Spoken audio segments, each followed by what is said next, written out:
சூரி என்ன கைதிட்ட காணோம்?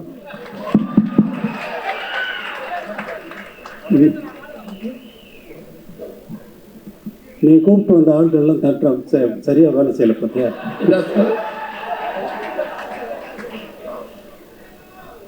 சார் எல்லாமே அன்பு தம்பிகள் தான் சார், அன்னைகள் தான் சார்.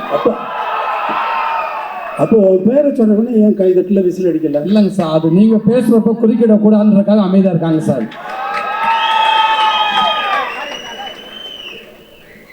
இப்போ எத்தனை படத்தில் நடிக்கிறீங்க? எத்தனை படத்தில் கதாநாயகர்கள் நடிக்கிறீங்க சார்? இப்போ 3 படத்தில் நடித்து முடிச்சிருக்கேன் சார். எத்தனை படத்தில் கதாநாயகனாக நடிச்சுக்கிட்டு இருக்கீங்கன்னு கேட்குறேன். கதை நாயகனா அடுத்த 2 படத்தில் நடிக்க போறீங்க சார். 2 படத்தில் நடிக்க போறீங்க. கதாநாயகனை உன்னை ஆக்குனது வெற்றிமாறன் தான். காமெடி தானே நடிச்சு. இப்போ நீ கதாநாயகனை நடிக்கிறது காமெடியா கதாநாயகனா?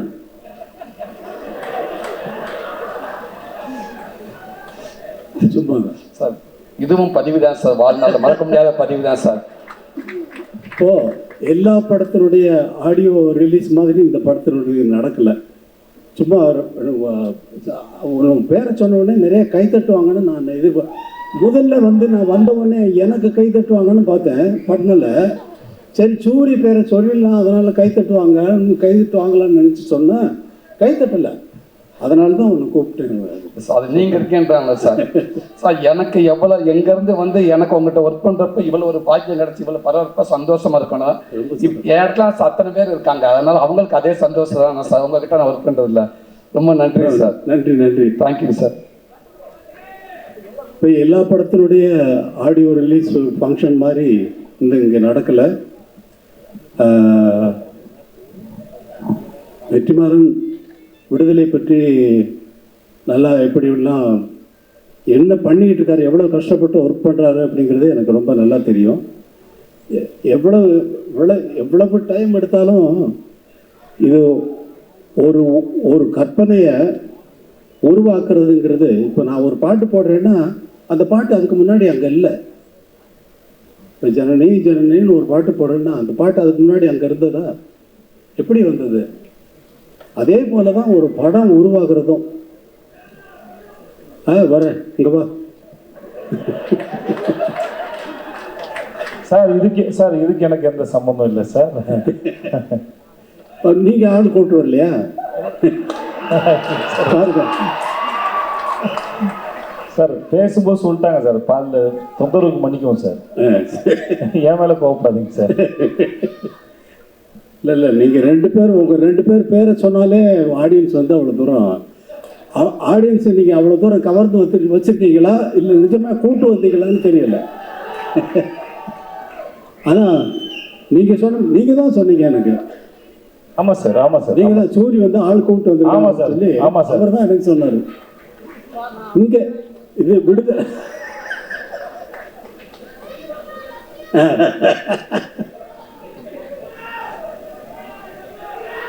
ரொம்ப சொல்றேன். தினந்தனமோ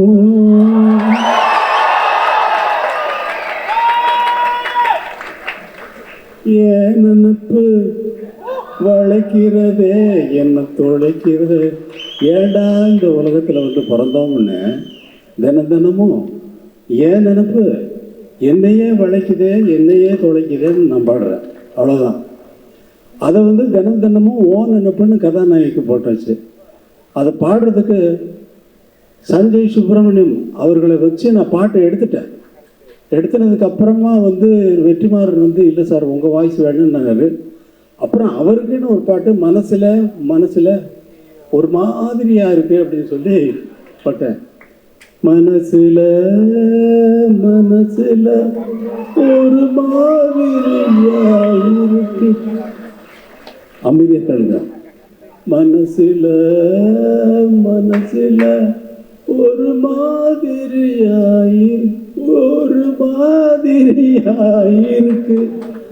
அப்படின்னு அவரை பாட வைக்கிறதுக்கு அவர் சொல்லி அவர் எவ்வளவு பெரிய ஆள் தெரியுமா? அவர் கர்நாடக மியூசிக்கில் ரொம்ப அத்தனை பெரிய வித்வான்கள்கிட்டையும் இருந்து அவங்க மாதிரியே பாடக்கூடியவர். அவங்ககிட்ட இருந்து என்னென்ன கற்றுக்கிட்டாருங்கிறத அவர் சொன்னார்னா நான் வந்து அவர் நாள் முழுக்க கேட்டுகிட்டே இருக்கலாம். அப்படிப்பட்ட ஒரு சங்கீத வித்வான் அவர்.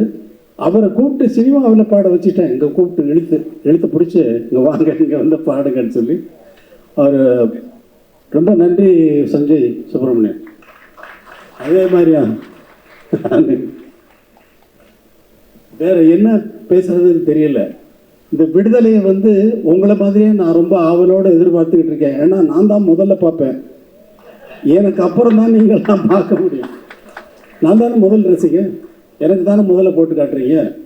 இப்போ நீங்களே பார்க்கறதுக்காக படம் எடுக்கிறீங்க இல்லை, எல்லாரும் பார்க்கறதுக்கு தான் படம் எடுத்திருக்காரு. இந்த படத்தை ரொம்ப ஆவலோடு எதிர்பார்த்துக்கேன். எல்லாரும் எதிர்பார்க்கறது வந்து ஃபஸ்ட்டு பார்ட்டு நினச்சிக்கிட்டு செகண்ட் பார்ட்டில் இப்படி தான் வரும்னு எதிர்பார்க்காதீங்க. அவர் வேறு ரூட்டில் ட்ராவல் பண்ணுறாரு. அதை நான் ஒரு மாதிரி இமேஜின் பண்ணிவிட்டு நான் என்னென்னமோ பேத்திக்கிட்டு இருந்தேன் அவரோட ரொம்ப. இப்போ ஆனால் அதெல்லாம் மீறி வந்து ஒரு நல்ல ஒரு வெற்றி படமாக வந்து இதை வந்து ஆக்கணும். இந்த படம் வந்து நல்ல வெற்றி அடையணும். ஏன்னா அவ்வளவு உழைப்பு இருக்குது. இவ்வளவு பேர் நல்லா உழைச்சிருக்காங்க. ராஜீவ் மேனன் சாரை பார்த்தா அவர் யாருன்னு கேட்டேன். எனக்கு தெரியாது, நான் பார்த்ததில்லை. கேட்டு யார் அவர் சார்? ராஜீவ் மேனன் சார். யார் இந்த கேமரா பண்ணுவார்? அவர் ஆமாம் அவர் தான். என்ன சார்? அதே மாதிரி சேத்தன் இந்த ரொம்ப அவர் செகண்ட் பார்ட்டில் இவர் நான் எதை பார்த்து ரொம்ப பாராட்டணுன்னோ அதெல்லாம் வெற்றிமாறன் கட் பண்ணிட்டார். அவரை கூப்பிட்டு ஸ்டுடியோவில் வச்சுட்டு அவங்க ஃபேமிலி எல்லாமே வந்து அவரை ரொம்ப பாராட்டினேன். அவ்வளோ தூரம் ரொம்ப நல்லா நடிச்சிருக்கீங்க அப்படின்னு சொல்லி பாராட்டினா சார் எனக்கு இது லைஃப்பில் இது ரொம்ப பெரிய விஷயம் சார் அப்படின்னாரு. ஆனால் அதெல்லாம் நான் வந்து எதிர்பார்த்து பார்த்தா அதெல்லாம் கட் பண்ணிட்டார் வெற்றிமாறன். ஆனால் அவர் தானே டைரக்டர், அவர் டிசைட் பண்ணுறாரு. அவர் டிசைட் பண்ணுறது தான் நம்ம படமாக பார்க்குறோம். இந்த ஒரு படத்தை உருவாக்குறது ஒரு ரொம்ப கஷ்டமான விஷயம். ஒரு டியூனை உருவாக்குறதும் அதே போல். டியூன் வந்து எனக்கு வந்து எப்பொழுதுமே என்ன இருக்கும்னா, ஒரு டைரக்டர் ஒரு படம் ஒர்க் பண்ணுறேன்னா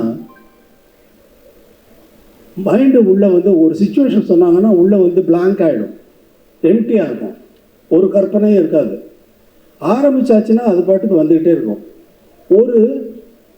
ஒரு டைரக்டர் வந்து ஒரு படம் நான் தெலுங்கில் ஒர்க் பண்ணுறேன். அந்த படத்துக்கு அந்த கதை சொன்ன உடனே இந்த படத்துக்கு நான் ஒரு ஆகாயத்தில் ஒரு புள்ளி வைக்கணும் அப்படின்னு என்னுடைய எண்ணம். அதாவது இசையில் ஆகாயத்தில் எப்படி புள்ளி வைப்பீங்க? அதே மாதிரி இந்த படத்தினுடைய இசை வந்து ஆகாயத்தில் புள்ளி வச்ச மாதிரி இருக்கணும்னு நினச்சிக்கிட்டு போகிறேன் கம்போசிங்கு. அவர் அவங்க எல்லாம் பாட்டெல்லாம் எழுதிட்டு வந்துட்டாங்க ஃபுல்லாக கம்ப்ளீட்டாக. அப்படியே தூக்கி வச்சுட்டு அவங்க அவங்க எழுதிக்கிட்டு வந்த பாட்டெல்லாம் வரிசையாக டியூன் பண்ண ஆரம்பித்தேன்.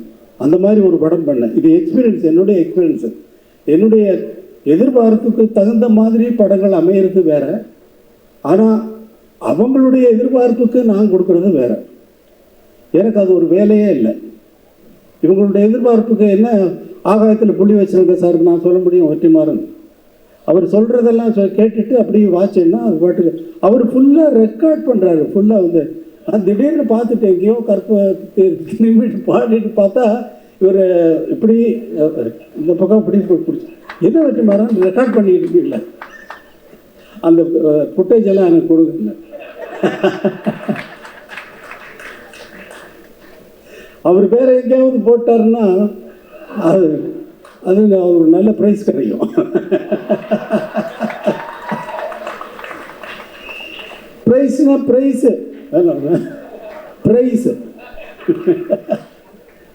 ரொம்ப சந்தோஷம். இவ்வளவு நேரம் நான் வந்து ஒரு கேசட் ரிலீஸ் ஃபங்க்ஷனில் வந்து நான் இருந்ததில்லை. எந்த ஃபங்க்ஷனுக்கு நான் போகிறதும் இல்லை. முதல் முறையாக எல்லாரும் பேசுகிறதையும் அவர் கேட்டார், வெற்றிமாறன் சார் நீங்கள் முதலே பேசிட்டு நீங்கள் போயிடுங்க அப்படின்னாரு. இல்லை நான் இருக்கேன் அப்படின்னு சொன்னேன். அதே மாதிரி எல்லாரும் பேசுகிறதையும் கேட்கறதுக்கு எனக்கு ஒரு சந்தர்ப்பம் இது வந்து இறைவன் ஏற்படுத்தி கொடுத்துருக்கான். தம்பி வாழ்க. உன்னை பற்றி அவர் சொன்னார், சொல்லிகிட்டு இருந்தார் விஜய் சேதுபதி. ரொம்ப அப்பாவை கேட்டேன்னு சொல்லு. ரொம்ப நன்றி. எல்லோருக்கும் வணக்கம்.